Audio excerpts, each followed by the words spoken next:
Hi guys, welcome back to my channel. Remember, before the video begins, to subscribe. This is particularly if you have enjoyed the previous videos.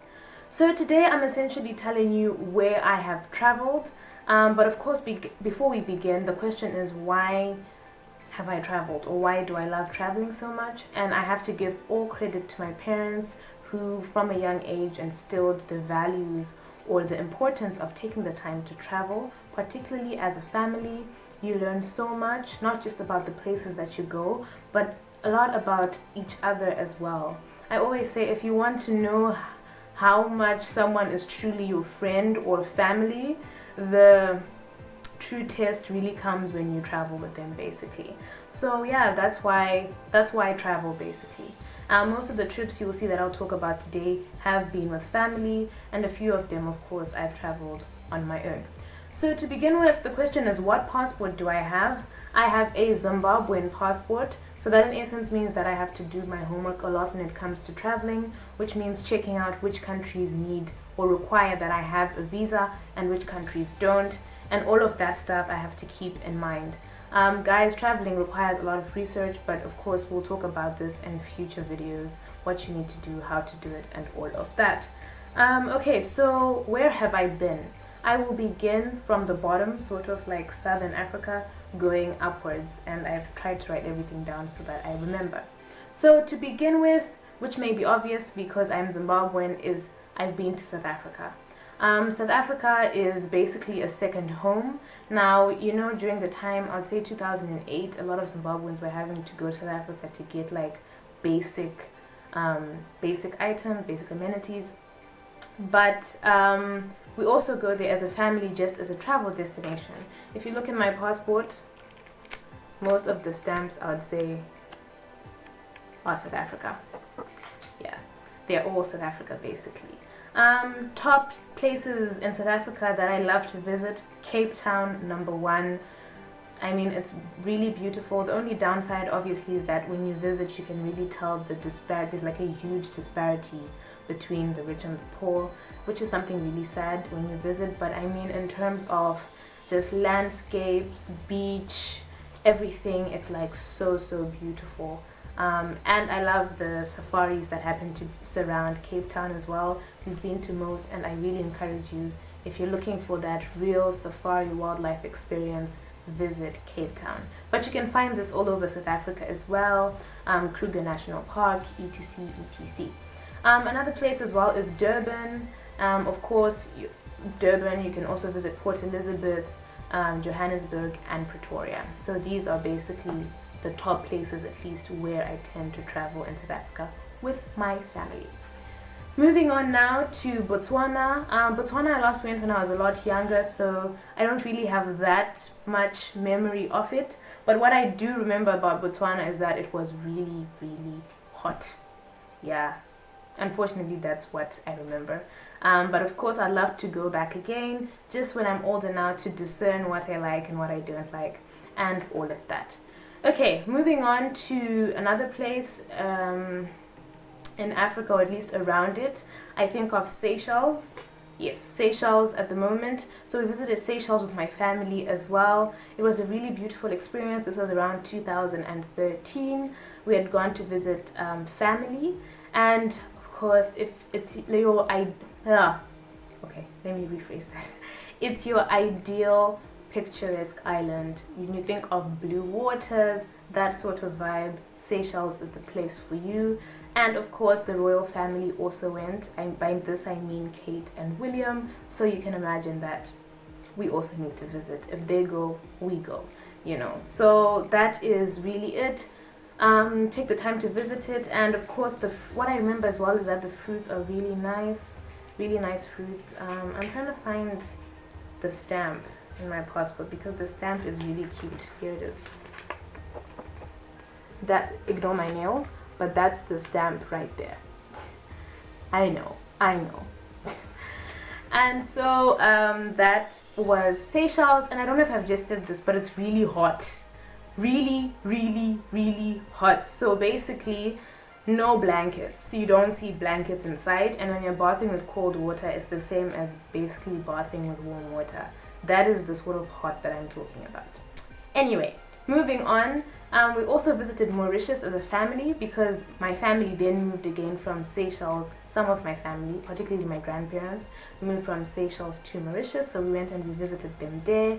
Pretty much the same picturesque view of an island, I would say. Of course, you still need to do your homework as to the nice areas and the not so nice areas. But what makes it different from Seychelles is definitely the weather. Here it's not as extreme in heat, I would say. So when we went to Mauritius, there was a sort of breeze coming through. At least you had that sort of relief in terms of weather. Okay, moving upwards. So that's Africa done. Unfortunately, that's all I've done of Africa. So right now I really do want to go to places such as Kenya and Rwanda. Kenya obviously for the Serengeti, because like I said, me and safaris, I like this. So moving upwards to Europe, I don't know why it is that as Zimbabweans we really love saying that we've been to the UK. For me, UK, I mean England in particular. It's just, yeah, I guess as you travel you tend to see what also you like more. So if you do love the big city stuff, then England is definitely for you. In terms of course not all of England is like that, but I mean if you're visiting London for example and you like that busy feel, then it's definitely for you. Yes, so I visited England because of family mainly, and with family of course. And of the UK as well, I visited Scotland. Scotland was definitely beautiful. We went and we visited Edinburgh. When I think of landscapes and I think of just like seeing magnifique views, I think of Scotland, I think of Zimbabwe, and I think of South Africa. The landscapes are just so amazing. So I definitely enjoyed Scotland. Also the people were very nice, which is something really important when you're traveling as well. It's all about how are you treated and all of that. So that is the UK done. Oh, an island, yes, we went to Dublin. I don't really remember much of it. I don't think we were there for a long time. But yeah, I think it was a good experience generally from what I remember. Moving on to Germany, which is another place that I visited in Europe. Germany was it was quite an interesting experience. I've been there about 4 times, and I'd say because of the one experience that I had, it's not necessarily my favorite place, which was just a hectic transport. The transportation is hectic basically. If you don't speak the language, it's really hard for you to get around as well. And it's not like the Netherlands where the locals are really willing to switch to speak English to you, which is quite a downside for a travel destination or traveling in general. Also when we went, like, I was called the N-word with Ellen, and I was like, no, this place never loved me, never will. But I'm willing to give it a second chance because I've heard places like Cologne are really beautiful, and so hopefully I do find the time to go there soon. Moving on now to another one, which is France. France I visited around the period 2011, 2013, round about there. Was fairly young as well, so I don't really have a full view of what it was like, but I remember enough. Firstly, we went when there was a heat wave, so it was like, France was like, hello, heat wave. And yeah, that's what I remember. And then also no bus driver would pick us up from the street. It was like we were a group because we were with family friends, all people of color. And oh snap. Okay guys, hold on, I'll be back. Okay, I'm back, sorry about that. So basically, yes, we traveled as a group, all people of color, and they wouldn't pick us up. The bus drivers would not stop, and we were just like, yo, what's going on? You know, so that's what I remember about France, unfortunately. And of course, they would not speak English if you did not speak French, which is also frustrating when traveling. Another thing is that when we visited Paris, yes, of course, the Eiffel Tower was wonderful, but it was dirty. This is not what I had imagined at a young age. So I'm willing to obviously visit now again when I'm older and I'm able to discern things a lot better. What other European country do I have listed down? Yes, Belgium.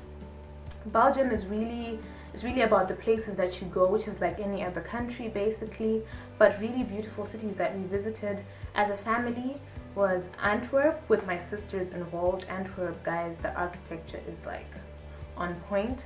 But one thing about it is that what's really in your face is how much it's built on you know, resources, African resources basically. And you see, like, it's just in your face is what Leopold II or Leopold III did, and it's really sad basically, but it is what it is, I guess. This is more of a blog session. I don't want to go deep into that, but yeah, you see how much of African resources contributed to all of this architecture, the gold, the whatever. And then we also visited Brussels. I only went with my parents when they came to visit me the first time around. Once again, the architecture is really beautiful. Of course, the European Commission is there, so you can imagine it has that very European feel in terms of its buildings as well and all of that. Moving on to, I've done France already. I think the other one is Switzerland. Yes, Switzerland, I went, really beautiful again, but very expensive. So once again, do your research. I would definitely go back. That's a given, even to stay. I don't know what is making that noise. There's just so many disturbances in this video. I don't want to shoot it again. I'm done. Okay, moving on now. I think that's all of Europe basically, and of course I do hope to, hold on, I'm gonna switch that. And then of course, if we're still speaking about Europe, but not technically Europe, but a European territory, or rather Spanish territory, then here I talk about the Canary Islands, which I visited, and namely Gran Canaria. I went with my friend Ellen. If you want to see the photos, they're on my Instagram, but I hope to do a compilation for the sake of YouTube so that it is also on my YouTube channel. So do look out for that as well. And then another place I visited is Dubai. It was a really nice experience. I went with family as well. It was more so just to see or to appreciate the trading that is going on, particularly in old Dubai, which is very like downtown, where you find that they trade gold, all of this thing going on. Hair, if you're into selling hair, that would probably be your #1 place to purchase it. It's just really business-wise, it's really eye-opening, and you see so many opportunities. That was Dubai, and of course, does it go without saying, like, it was hot. 50 degrees, people, 50 degrees, and we were in downtown walking up and down. It was a whole experience which deserves literally a video of its own, because it was not a vacation. It was not. That's all I'm going to say about that. So to finish off this video, of course, is the Netherlands, where I'm currently staying. I love it. It's clean, the people are nice, the transportation system is good, easy to understand. I obviously love where I'm staying, which is sort of a smaller place, is the whole community feel. But once again, if you're that whole big city London type of person, you may prefer places like Amsterdam and The Hague. For me, the southern part, which is where I'm staying, Maastricht, is prime. So that's just my own preference. Once again, the opinions in this video are my own. You may have had a different experience, which I'd love to hear of. Definitely let me know. Also, if you have any questions, let me know. Oh, and before I leave, of course, #1 travel destination remains Zimbabwe. Trust me. And yeah, thank you guys for tuning in. And yeah, let me know what you thought of the video. Leave your comments down below, or even DM me, whichever one. And remember, please subscribe. See you in the next video. Goodbye.